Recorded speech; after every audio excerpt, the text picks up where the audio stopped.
Hera is by far the most renowned of the female Greek goddesses. She is the daughter of the Titans, Cronus, Rhea, and one of the original Olympians. She is the wife of Zeus, her brother, the king of Olympus, which makes her the queen of Olympus. She is commonly associated with four main domains: women, childbirth, family, and marriage, ironically.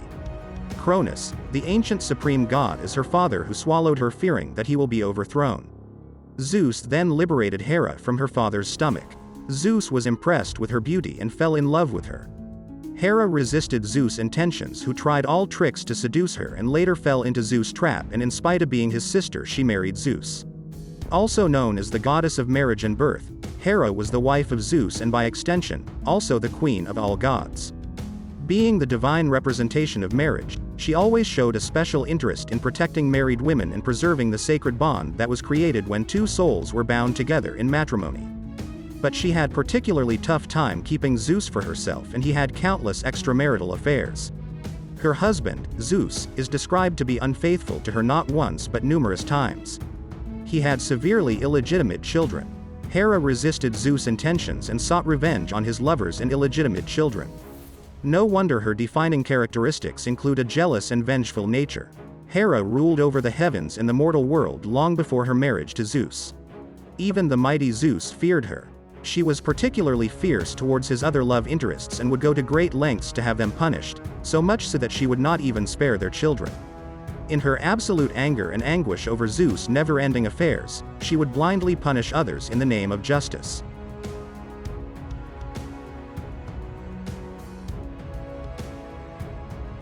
Demeter was the daughter of two prominent titans, Cronos and Rhea. Being the goddess of harvest and grain, she was given a high status in ancient Greek mythology. Even though she was one of the first Olympian gods, she took a path which was very different to other contemporary Olympians. She refused to be confined to the realms of Mount Olympus and went to the temples dedicated to her by her followers. She lived close to those who worshipped her and in many ways depended on her.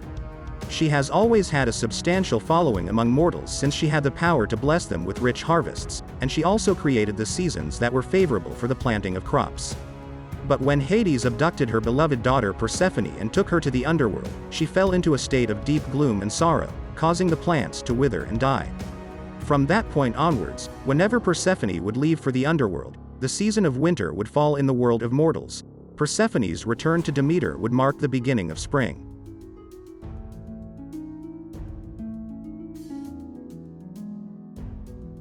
Leto was one of the earliest and, as many would argue, the favorite lover of the mighty Zeus. But she is much better known for her struggling years of motherhood and is considered as the goddess of motherhood.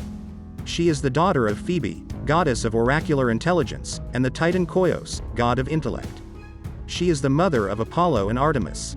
Zeus and Leto were deeply in love, and Leto had already given him children way before Zeus married Hera. As per ancient Greek mythology, Leto lived on the island of Kos. Zeus was seduced by Leto's beauty and impregnated her, giving birth to the twins Apollo and Artemis. Zeus' wife Hera was upset and annoyed at Zeus, and out of jealousy she forbids Leto to give birth. Leto was filled with fear, anxiety, and was in a rush to pursue around the land to deliver her twins post, which she took refuge on the island of Delos. But that did not lessen Hera's anguish, as she went to great lengths to bring utter despair upon a pregnant and helpless Leto. Eventually, Leto gave birth to the twin deities Artemis and Apollo. Having two such powerful gods as her children, Leto had regained her lost honor, and both Artemis and Apollo glorified their status in Greek mythology. Despite the hardships she had to endure, her cult began to spread as she wandered from place to place with her children. In the end, she successfully carved her name into Greek mythology as a modest, motherly, and respected figure.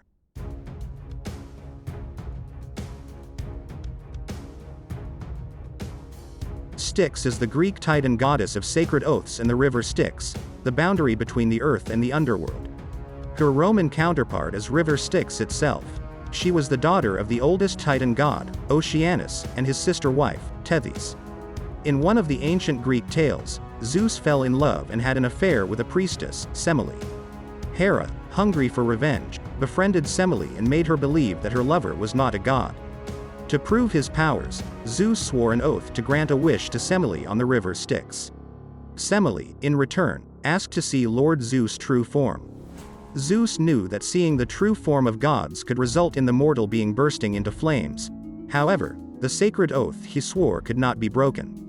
Therefore, he showed Semele his true form, which resulted in the death of Semele, who was pregnant with Dionysus, god of wine and festivities.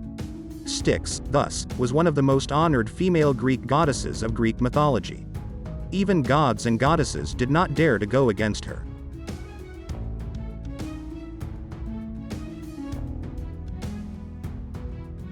Belonging to the generation of the Titans, Themis is the goddess of the divine law and order and prophecy. She is responsible for dealing with chaos by keeping a check on humans as well as other gods. She often acted as the interpreter of God's will. According to many stories, Zeus' first wife and counselor. They had various children, including the Fates, goddesses of fate and natural order. She is one of the most intelligent female Greek goddesses. Themis is regarded as the wisest of the ancient Greek deities. She is often depicted as a woman holding a sword in one hand and scales in the other.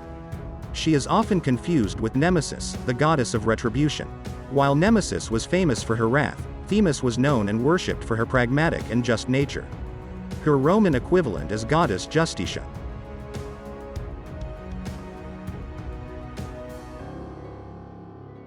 Nemesis is goddess of revenge and divine retribution. In the history of the ancient world, her role is pivotal. The name of the goddess implies, she who distributes what is due.